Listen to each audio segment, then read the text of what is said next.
কাউকে পছন্দ হলে রাসূলের শেখানো এই দোয়াটি বেশি বেশি করে মাত্র 11 দিন পড়ুন। যদি কাউকে ভালো লাগে, তাকে দেখলে আপনার আনন্দ লাগে, যদি আপনি তাকে হালাল ভাবে পেতে চান, রাসূলের শেখানো এই দোয়াটি যখনই তাকে দেখবেন আপনি কমপক্ষে 3 বার পড়বেন। এর ফলে আল্লাহ তাআলা আপনাকে শয়তান থেকে দূরে রাখবেন। আর সে যদি আপনার জন্য কল্যাণকর হয়, তাহলে আপনার জীবনে তাকে আল্লাহ তাআলা আপনার জন্য অবধারিত করে দিবেন। এটা আমার কথা না, রাসূল সাল্লাল্লাহু আলাইহি ওয়াসাল্লামের কথা। রাসূল সাল্লাল্লাহু আলাইহি সাল্লাম ছোট্ট এই দোয়াটি আমাদেরকে শিক্ষা দিয়েছেন। দোয়াটি এসেছে সহিহ ইবনে মাজার বর্ণনা 33 এবং 55 নম্বর বাবে, মুস্তাদরাকে হাকিমের বর্ণনা 677 নম্বর হাদিস, সহিহুল জামির বর্ণনায় 2য় খণ্ডের 850 নম্বর হাদিস।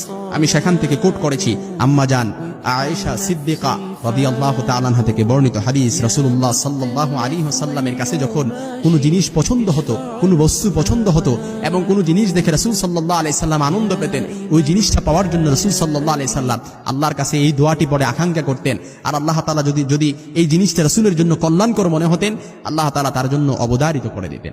রাসূলের এই দোয়াটি আল্লাহ তাআলা রাসূল সাল্লাল্লাহু আলাইহি সাল্লাম উম্মতের জন্য শিক্ষণীয় হিসেবে বলে দিয়েছেন। আপনি এই দোয়াটা যদি পড়তে পারেন, আর কাউকে দেখে আপনার ভালো লাগছে, আপনার জন্য তাকে দেখলে আপনার আনন্দ লাগে, তা সে যদি আপনার জন্য হালাল মনে হয়, আল্লাহ তাআলা যদি হালাল তাকে আপনার জন্য হালাল ভাবে আপনি তাকে পেতে চান, আর তাকে আল্লাহ তাআলা যদি আপনার জন্য কল্যাণকর মনে হয়, আল্লাহ তাআলা তাকে আপনার জন্য অবধারিত করে দিবেন ইনশাআল্লাহ এই দোয়াটি পড়ার বরকতে। কারণ উত্তম জীবন সঙ্গী এটা হচ্ছে দুনিয়ার সর্বোত্তম সম্পদ, উত্তম জীবন সঙ্গী। এজন্য দোয়াটি আমি বানান করে আপনাদেরকে শিখিয়ে দিচ্ছি। ছোট্ট এই দোয়াটি রাসূল সাল্লাল্লাহু আলাইহি সাল্লাম বলেন, আলহামদুলিল্লাহিল্লাযী বিনিআমাতি তাতিম্মুস সালিহাত। আপনি এই দোয়াটি পড়বেন, যখনই তাকে দেখবেন ছোট্ট এই দোয়াটি 3 বার পড়বেন, আলহামদুলিল্লাহিল্লাযী বিনিআমাতি তাতিম্মুস সালিহাত। আমি আবারও শিখিয়ে দিচ্ছি, আলহামদুলিল্লাহিল্লাযী বিনিআমাতি তাতিম্মুস সালিহাত, আলহামদুলিল্লাহিল্লাযী বিনিআমাতি তাতিম্মুস সালিহাত। আয় আল্লাহ, প্রশংসা আল্লাহর জন্য যার নিয়ামতে ভালোবাসাগুলো সাধিত হয়। প্রশংসা আল্লাহর সর্বাবস্থায়। আপনি যখন এই দোয়াটা পড়বেন, আল্লাহ তাআলা যদি ওই ব্যক্তিটা আপনার জন্য কল্যাণকর হয় আপনার জীবনে, তাহলে ওই ব্যক্তিকে আল্লাহ তাআলা অবধারিত করে দেবেন ইনশাআল্লাহ। যখনই তাকে দেখবেন এবং কোনো জিনিস আপনার পছন্দ হয়েছে, যখনই এই জিনিসটা দেখবেন আপনি এই দোয়াটা পড়বেন, কমপক্ষে 3 বার পড়বেন।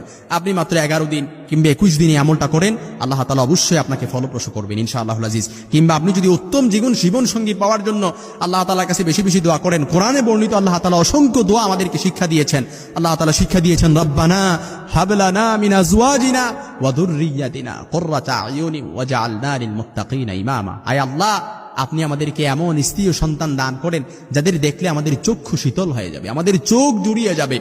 আপনি এভাবে আল্লাহ তাআলার কাছে দোয়া করবেন। কোরআনে কারিমে আল্লাহ তাআলার কাছে, কোরআনে কারিমের এই আয়াতের আমলে আল্লাহ তাআলা আমাদের প্রত্যেক পুরুষকে এমন স্ত্রী ও সন্তান দান করবেন যাদের দেখে পুরুষদের মন শান্ত হয়ে যাবে, চোখ শীতল হয়ে যাবে এই দোয়াটি পড়ার কারণে এবং এই আমলটি করার কারণে। কারণ আল্লাহ তাআলার কাছে আপনি চোখ শীতল হওয়ার দোয়া করতেছেন, যাদের দেখলে আপনার চোখ শীতল হয়ে যাবে। মহান আল্লাহর কাছে উত্তম জীবন সঙ্গী লাভের প্রত্যাশা করা তাদের উচিত। মহান আল্লাহর কাছে তারই শেখানো ভাষায় আবেদন করা। আল্লাহ তাআলার কাছে সব সময় আমরা যেন উত্তম জীবন সঙ্গী লাভের জন্য দোয়া করতে পারি। আল্লাহ তাআলা যেন আমাদেরকে তৌফিক দান করে। রব্বানা হাব লানা মিন আজওয়াজিনা ওয়া যুররিয়াতিনা কুররাতা আয়ুনি ওয়াজআলনা লিল মুত্তাকিনা ইমামা। এজন্য যুবকদেরকে আমি বেশি বেশি তাদেরকে বলবো, তাদেরকে আমি বেশি বেশি মোটিভেটেড করব। যখনই কাউকে ভালো লাগবে, তাকে দেখে আপনার আনন্দ লাগবে, তাকে দেখে তোমার ভালো লাগবে, যখনই তাকে দেখবা তার জন্য তাকে দেখে যখনই দেখবা এই দোয়াটা পড়বা, আলহামদুলিল্লাহিল্লাযী বিনিআমাতি তাতিম্মুস সালিহাত। আয় আল্লাহ, প্রশংসা আল্লাহর জন্য, সর্বাবস্থায় আপনার জন্য প্রশংসা, যে আল্লাহর প্রশংসা সর্বাবস্থায় আপনার জন্য, যার কারণে ভালোবাসাগুলো সাধিত হয়। অর্থাৎ আপনি এই দোয়াটা পড়ার কারণে সে যদি আপনার জন্য কল্যাণকর হয়, তাহলে আল্লাহ তাআলা আপনাকে হালালভাবে ওই ব্যক্তিকে